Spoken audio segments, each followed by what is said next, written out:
Breaking news. नाशिकमध्ये मध्यरात्री गोळीबार, सातपूर हादरलं. नाशिकच्या सातपूर परिसरातील ITI सिग्नलजवळ नाईस संकुल परिसरात मध्यरात्री तरुणावर गोळीबार झाल्याची धक्कादायक घटना घडली आहे.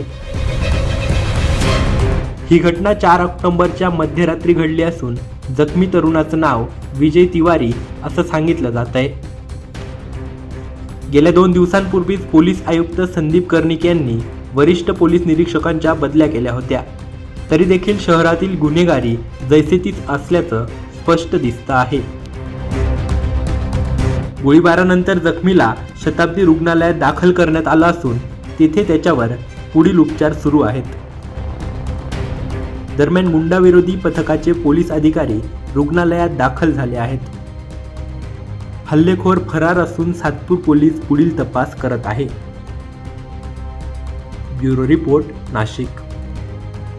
काल दिनांक 4 ऑक्टोबर रोजी रात्री लेट नाईट सातपूर पोलीस स्टेशनच्या हद्दीमध्ये एक ऑरा बार नावाचं एक ठिकाण आहे. त्या ठिकाणी त्या बारच्या खाली एक फायरिंगची घटना घडलेली आहे.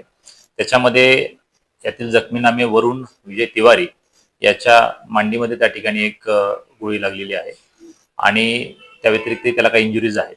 याबाबत सदरील जो फिर्यादी आहे किंवा सदरील जो जखमी आहे तो हॉस्पिटलला ऍडमिट असून त्याने दिलेल्या जबाबावरून तसेच इतर जे काही पोलिसांना पण मिळालेली काही गोपनीय माहिती आहे तसेच इतर काही तांत्रिक विश्लेषणाच्या आधारावरती यामधील काही आरोपितांना देखील त्या ठिकाणी ताब्यात घेण्यात आलेलं आहे आणि त्याच्यावरून फर्दर गुन्हा दाखल करणं आणि पुढची जी काही कायदेशीर प्रक्रिया आहे ती त्या ठिकाणी सुरू आहे.